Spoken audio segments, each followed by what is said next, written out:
It was an unseasonably warm fall day in Duluth, Minnesota, the kind of day that invites you to slow down and savor the moment, and it came after a week of miserable weather. For 33-year-old stay-at-home mother of 3, Dale Wheeler, it was a rare chance to enjoy some time alone. She chose to skip her usual Sunday routine of going to church with her family and instead stayed home by herself. The weather was too beautiful to stay inside, so she set out on a long bike ride, eventually taking a break along the quiet rocky shore of Lake Superior. But what should have been a peaceful afternoon turned tragic. As she sat by the water, Dale was brutally attacked, her life stolen in a place she found serene and safe. The murder shocked the community. After all, the area was busy that day, full of families, joggers, and locals taking in the warm fall air. And yet somehow, no one saw the attack. More than 4 decades have passed, but investigators taking a fresh look at the case are still holding on to hope. Hope that someone, somewhere, knows something that could finally bring answers. I'm your host, Megan, and each week on A Simpler Time True Crime, I cover older unsolved cases and challenge the idea that a simpler time means a safer time. This week, I'm bringing to you the unsolved murder of Dale Wheeler.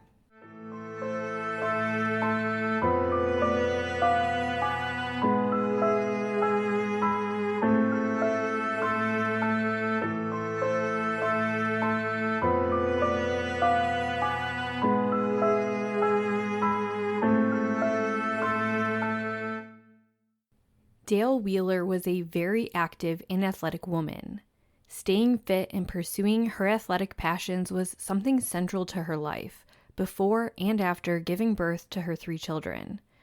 At just 5 feet tall and 105 pounds, she was tiny but mighty.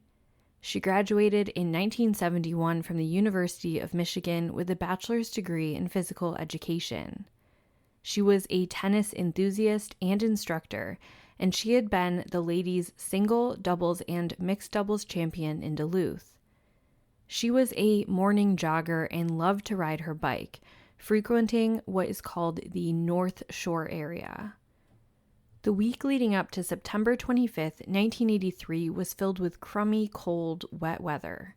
So when that weather shifted, Dale decided to break from her Sunday routine of going to the First United Methodist Church with her husband Tom and children, Carrie, age 10, Nathan, age 7, and Andrew, age 4. Instead, she was going to stay home. After her family left, Dale felt drawn to the beautiful outdoor weather. At around 11 a.m., she left a note for Tom saying she would be going for a long bike ride and would be back before 6. Dale departed her home on Woodland Avenue in Duluth and made her way towards Scenic Highway 61, on her blue 26-inch Schwinn 3-speed bicycle. She had her purse and rucksack backpack with her, and bolted onto the back of the bike was a child seat. Now I want to give you a little more information about the area just so you can picture it. Duluth, Minnesota is a port city in the northeastern part of the state, located on the western tip of Lake Superior, which is the largest freshwater lake in the world by surface area. It's one of the Great Lakes. With around 87,000 people living there, Duluth's known for its stunning natural beauty, its maritime history, and its rugged, hilly terrain that offers sweeping lake views. For outdoor enthusiasts, many are drawn to what's called the North Shore. One of the most iconic routes through this region is the North Shore Scenic Drive, a 150-mile stretch of Highway 61 that hugs the shoreline of Lake Superior, starting in Duluth and winding all the way to the Canadian border. It's more than just a road, it's an experience. The drive offers stunning lake views on one side and dense forest on the other, with rocky cliffs, waterfalls, and charming small towns scattered along the way. People come from all over to bike this route, especially in the summer and early fall. Some tackle it in segments, stopping to hike, take in the lighthouses, or visit one of the many area state parks, while others do the full stretch all at once.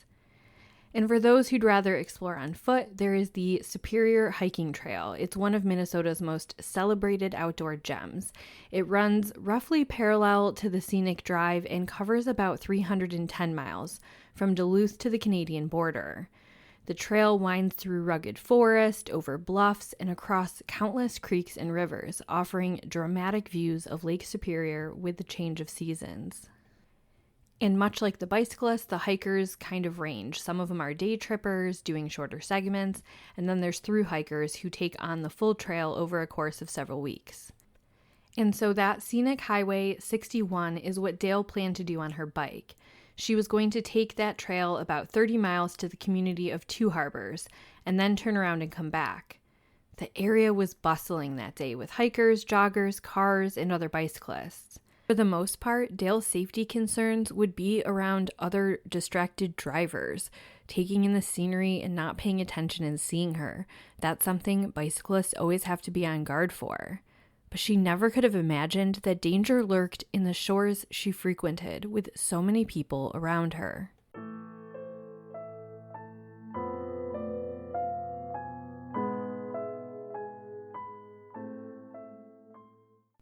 When 6 p.m. arrived and Dale hadn't returned, her husband Tom felt unease. Dale was very reliable. If she said she would be somewhere at a certain time, you could expect to see her. But in 1983, there was no way for him to shoot her a quick text and see if she had just maybe underestimated how far she'd go, or she was off in how long it would take her. And they weren't able to take safety precautions we're able to do today, such as using GPS on our phones to share our location with a loved one when we're doing something like this. So trying to table his worries temporarily, he waited alongside his children a bit longer. 6 turned into 7, 7 turned into 8, and when Dale hadn't come home by 9:30 p.m., Tom Wheeler phoned police. Officers responded quickly because they felt it was possible she had gotten hit by a car and that she was injured and needed medical attention. So they drove up and down the highway and searched the area with spotlights, but they found nothing. At sunrise the next morning, the search continued. The searchers left the roadside and began looking along the rocky shoreline below. The terrain can be hard to picture, but I'll include some pictures on the podcast Instagram at SimplerTimeCrimePod. Richard Swanson, who would later become a sergeant with the St. Louis County Sheriff's Department, was on patrol as a deputy at the time. He was near an area off the highway called Bluebird Landing when he saw a boat making its way towards the shore. When he spoke to the man in the boat, a fisherman named Alvin Sauer, he asked him if he had seen any sign of a woman or a bicycle near the shore. And Alvin said, in fact, he had. Not a woman, but a bike, about a half mile in the other direction. So Officer Swanson traced back in that direction towards a pull-off, and there he found the bike, the blue Schwinn with the child seat attached. Officer Swanson surveyed the area for any sign of Dale, and as he looked down towards the beach and scanned the area, he saw something that caught his attention, a woman's body. The next quote I share is a little graphic, and a few moments after that, I'll be describing the state of how Dale was found, so just a quick heads up. Swanson told the Duluth News-Tribune, quote, "A few feet from the car, I could see a bike. Down by the beach, I found Mrs. Wheeler. I was standing maybe 20 to 30 feet from her head. I saw a face looking back at me that was full of blood. I saw something that didn't appear to be a natural death, so I backed away." End quote. Swanson called for backup. Sheriff Gary Waller told the Tribune that because of where the bike was on its side right off of the highway, they thought that maybe she'd been hit by a car. But as they got closer, it became evident that that was not the case. The bike was not damaged or thrown down hastily, it was carefully leaning against a rock. In examining Dale Wheeler, she had extensive injuries and bleeding to her face, and the strap of her backpack was tied around her neck. She had been struck in the arms, face, and body. On her forehead were 2 gashes, and the bruising on her arms suggested that she had put her arms up to defend herself against the attacker. She also had defensive wounds on her fingers and other parts of her hands. Her body was located about 25 feet off from the water's edge and about 75 feet from the roadway, with the closest address to where her body was found being 10385 North Shore Drive. Even though there were a lot of people out that day, part of why she wasn't seen was that her body was partially obscured. Whoever did this to her placed her under an overhanging tree and then hastily covered her with nearby debris, including a dead tree trunk and a tire. And another thing to note about the layout is that this rocky area is below the roadway, so even though it was really close to where cars were driving, it was likely outside of their view. So with this discovery, investigators had to do one of the hardest parts of their job. They had to tell Tom Wheeler and his 3 small children the fate of what had happened to Dale. Dale loved being a wife and mother and adored kids in general. She had been born into a prominent local family. Her father, Richard B. Heimbach, was a jeweler and owned the store Bagley & Co., a family business that was a pillar in the community for 131 years until its closing in 2016. And maybe because she grew up in a family that was so involved in the community that it led her in the direction that it did, because she was involved in so many community initiatives. She was part of the Junior League of Duluth. That's a nationwide organization that she was part of a local chapter. And it's a woman-led, nonprofit civic organization dedicated to developing female leaders and fostering volunteerism. One topic close to her heart was raising awareness around chemical dependency and substance use disorder, particularly how it can impact women. Pat Falls, who was the vice president of the Junior League at the time, said, quote, "Dale used her league involvement as an opportunity to serve her community and for her personal growth. Her interests were focused in areas of children, education, and training. She most recently served as chairman of the Education Committee, heading the league's community seminar, The Chemical People, which is to be given in November." End quote. Dale was a member of the YMCA and on the board of directors for Camp Miller. She belonged to the Duluth Friends of Tennis organization and also volunteered for the Junior Great Books program. But the role she valued most was that of being a wife and mom. Her neighbors recalled her being so happy working in her beautiful garden, and how each year she would bake Christmas cookies with her children and hand-deliver them with the kids to all the neighbors. So given everything we know about Dale, who by all accounts didn't have an enemy in the world, investigators were left to wonder, who would do this to her and why?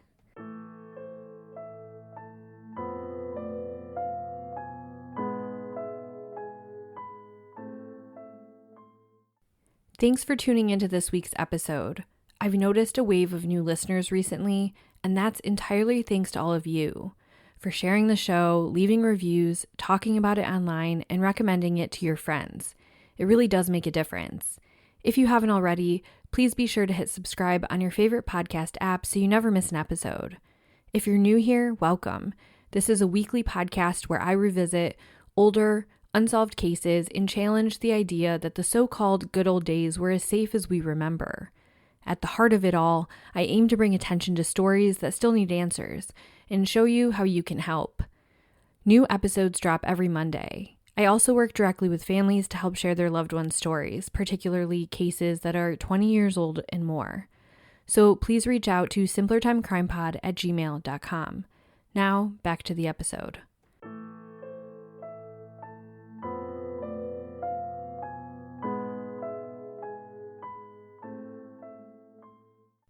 One of the things that investigators in Minnesota were trying to establish was motive.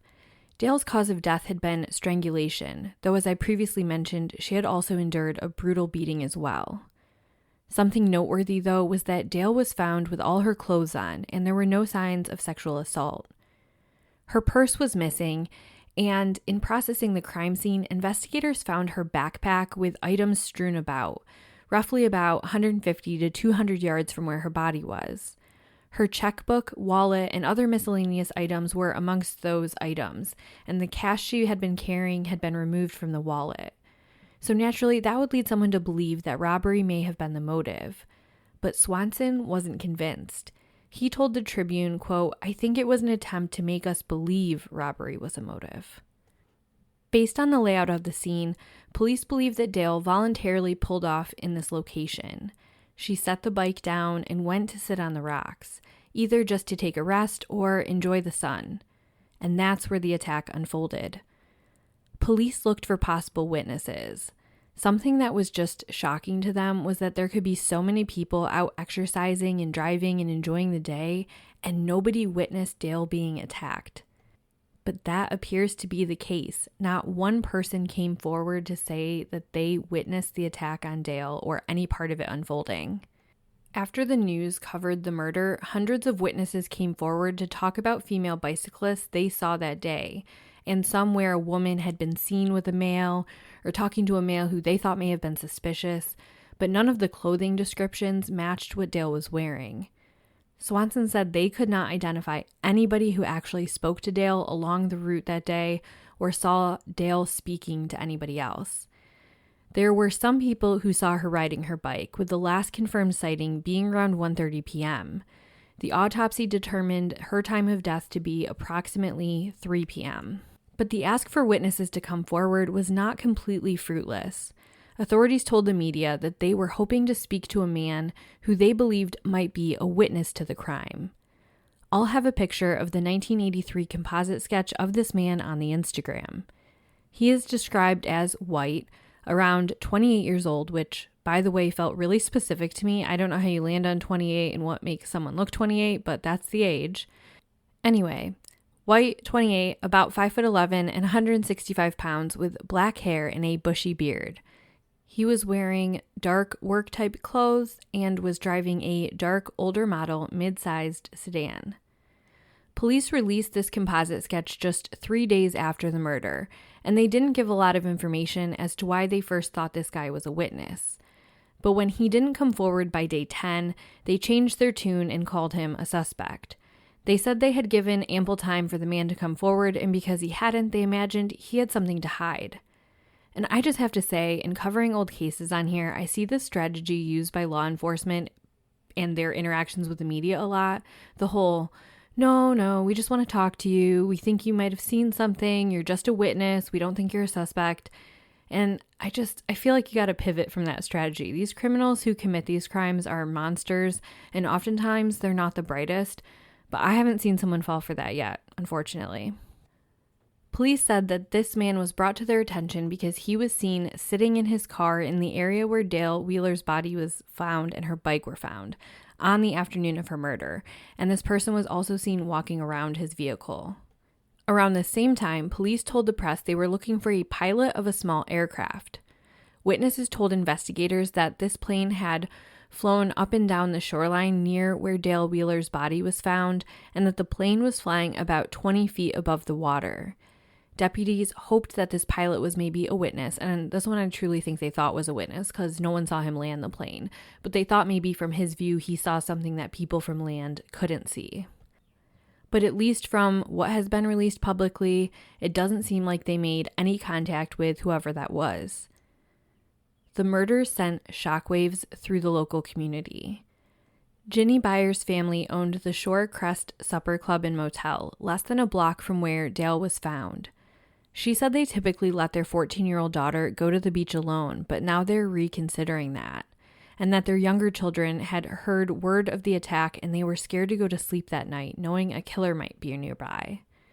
Bill Byer was bartending at the Shore Crest on the day of the homicide. He told the Star Tribune, quote, "Traffic was heavy along here, and there were a lot of people on bikes out there. There were people sitting on the rocks out there. There were cars parked out here. They were going down to the rocks to enjoy the view. There were many boats out on the water." Another bartender from the restaurant said he was outside working on his car most of the afternoon of the murder, but he didn't hear or see anything suspicious. Another person, a nearby student named Matt, was jogging on Monday morning, the day after Dale disappeared and the day her body was found. He said he actually saw Dale's bike while out on his jog, but he didn't think anything of it, as people often set their bikes down to go enjoy the beach. He was shocked when he found out about the murder later.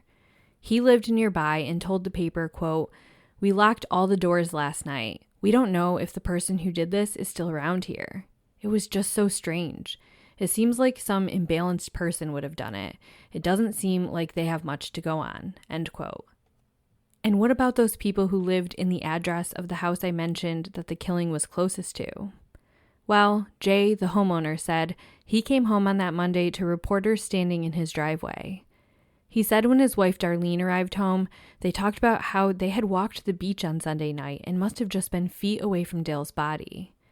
Her body, after all, was found just 700 feet from his home. Another neighbor, a woman named Ellie, shared that she has 4 children and that her whole family was spooked. She said they had no idea who this person was, who did this, and if this person was still lurking around, so they were taking precautions. The bus driver, who normally dropped children off at a meeting point and allowed them to walk short distances home, instead was taking kids directly to their driveway. Ellie said that when she went to get the mail, she told her children to keep an eye on her through the window and make sure she came back. She did say her fear was reserved for being outside, and that within the house, she and her family were less jumpy and felt a sense of safety in numbers. Bill Byer, owner of the supper club, told the paper, quote, "This isn't New York or downtown somewhere. You don't expect it. You expect it somewhere, but always someplace else."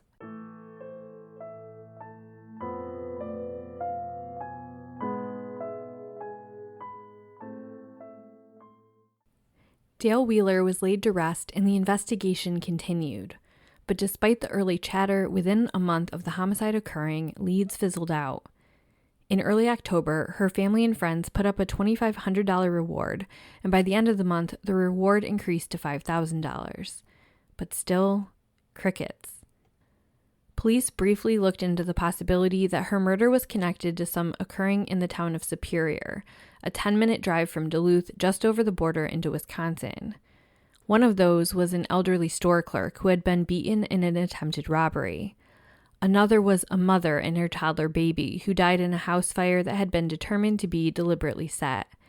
And another was a man beaten inside his home.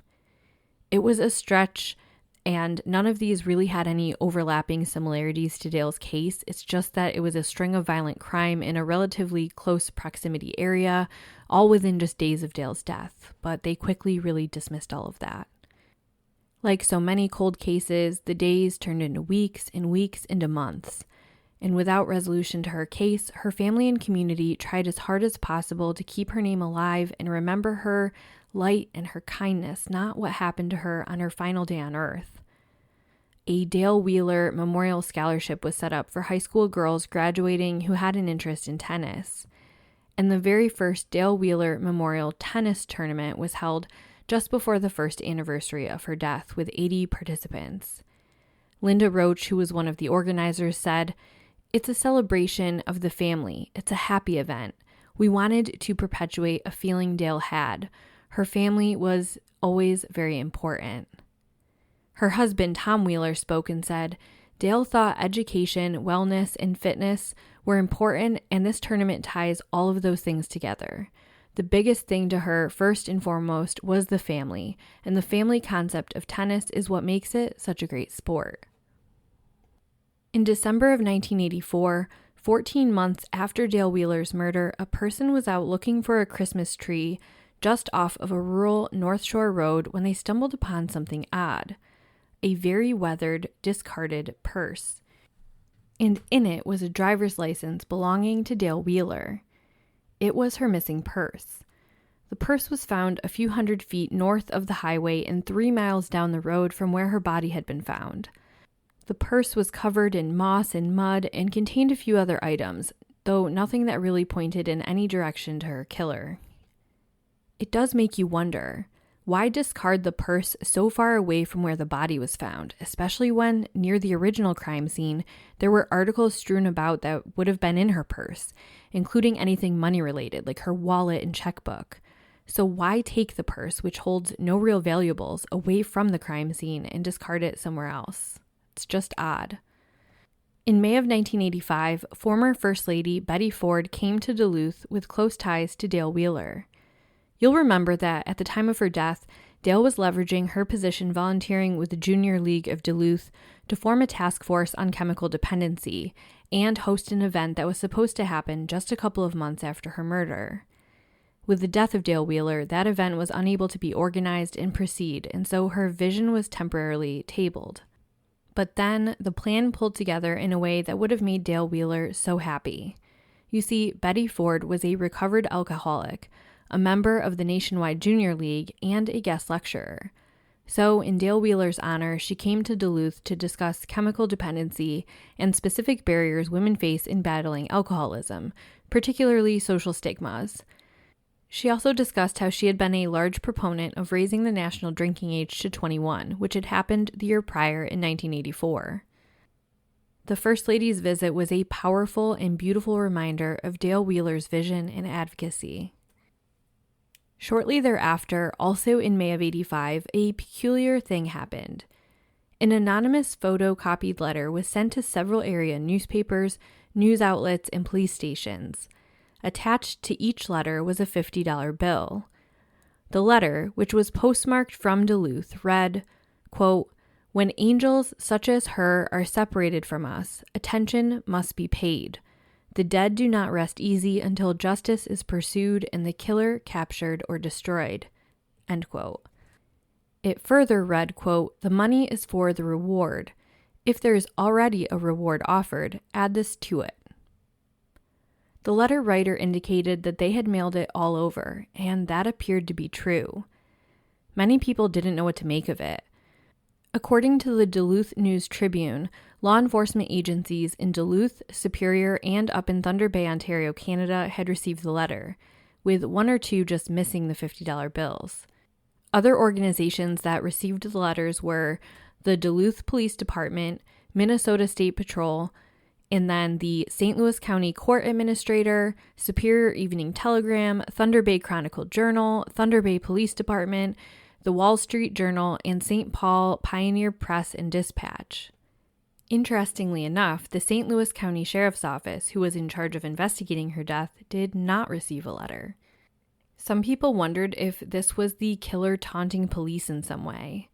You have to remember, this was only about a decade after the Zodiac Killer sent his final taunting letter after his reign of terror in California.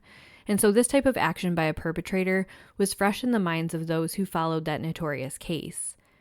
But St. Louis County Sheriff Ernie Grams told the media at the time he didn't think that was the case. He said, quote, "All it could do is serve to regenerate interest in the case. That is, unless they wanted to issue some sort of challenge. My thoughts are that, in all likelihood, we have a friend or acquaintance of the victim who feels strongly about the case." End quote. A friend of the Wheeler family, Robert Mars, and custodian of the reward fund, told the press that he welcomed contributions to the fund, but that the Wheeler family was hoping to have privacy and stay out of the media. And that's so understandable. I can only imagine the pain and grief they felt losing Dale, and having the conversation come up in the community so often.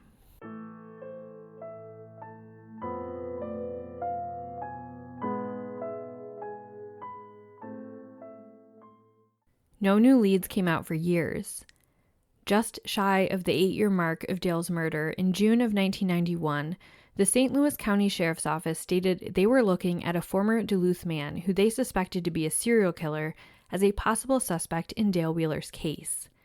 The man was 38-year-old Patrick Thomas Walsh. In 1991, he was in custody and charged with the murder of his coworker, 35-year-old Pamela Sweeney.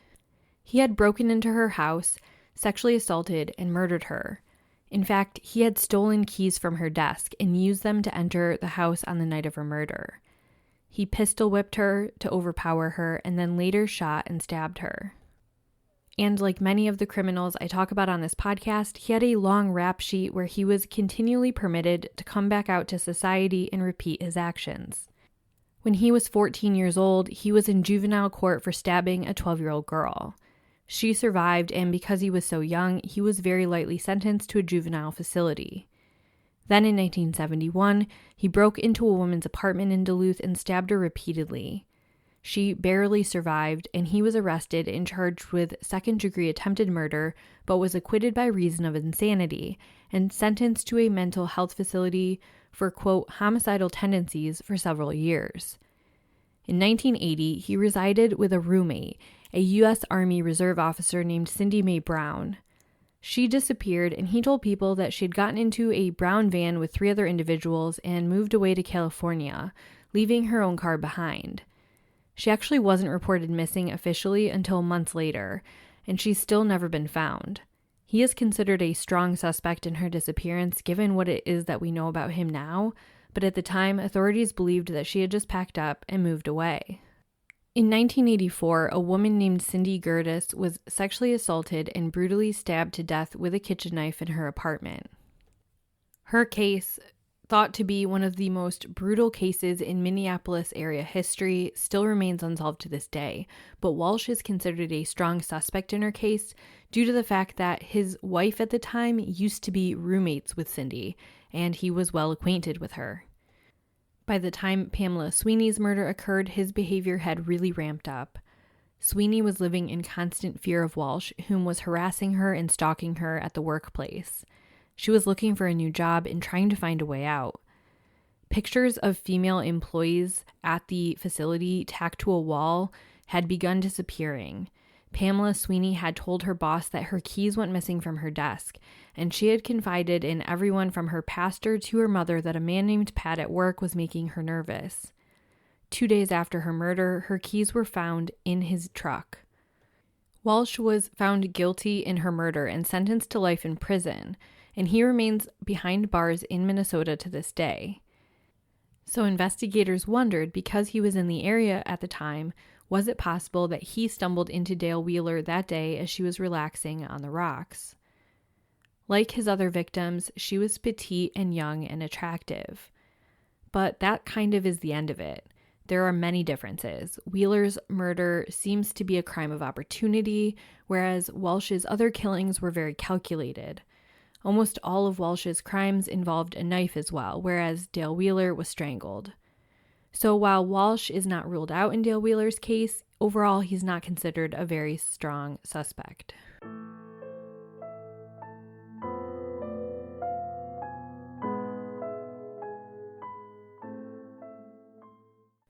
In 1993, Candace Renales of the Duluth News-Tribune did an in-depth article for the 10-year anniversary of Dale's murder. And in her interviews with investigators, they dropped a huge piece of information that had never previously been revealed. They said that they spoke to whom they think is their prime suspect, but they could never prove it. They said that early in the investigation, they came across this man who was a young Duluth amateur photographer, and they said he might have been infatuated with Dale Wheeler. He had come forward to say that he had seen Dale Wheeler sitting on a rock as he was taking photos along the North Shore that day. He said he never got closer to her than 40 to 50 feet away and that he never spoke to her. He also said he didn't take any photographs of her. But when police asked to see his film, he refused to turn it over, and he then abruptly stopped cooperating and lawyered up. Police said that they were very suspicious of this man but couldn't pull a case together to prove anything. In 1993, when that article was released, they said he no longer lived in the Duluth area, but they were keeping tabs on him, and it's unclear if he's even still alive, and if so, if they've continued to, but I imagine not. It should be noted that this person is different than the bushy-haired man from the composite sketch. The article also discussed how law enforcement had worked with the FBI in Quantico to develop a profile of the killer, but they wouldn't release any details of what was found and what was developed for this criminal profile. Believe it or not, after this 10-year anniversary piece, Dale's case would fall from the newspapers and news channels for nearly 3 more decades. It wasn't until 2021 that Brady Slater from the Duluth News-Tribune did a piece on Dale's still unsolved case, which I have linked to the show notes. There wasn't a whole lot of new information to share. The family, like in years prior, chose not to participate in the article. It was just too painful, especially because Dale's husband, Tom Wheeler, died just months earlier in the summer of 2020.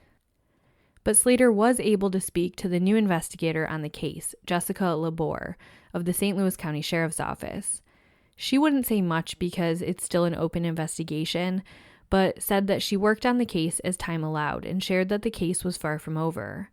She wouldn't speak on if there was evidence or DNA that could be now retested with modern technology, but she did say, We're at such a different place now with science and technology that there's stuff we couldn't have fathomed.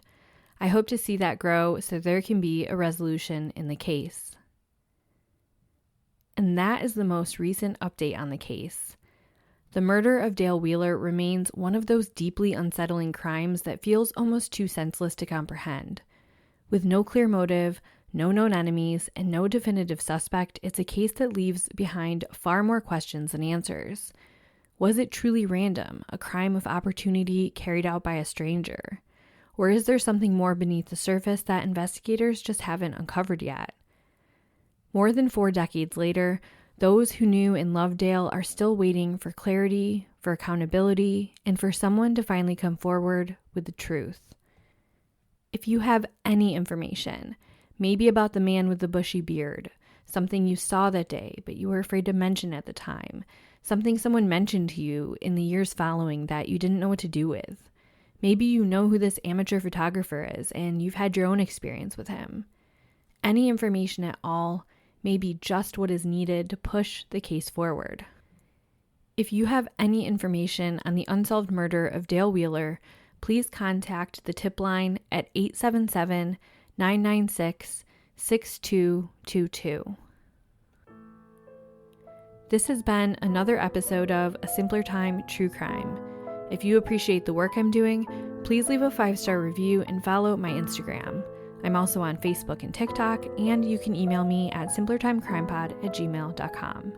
As always, thank you so much for listening, and tune in next week.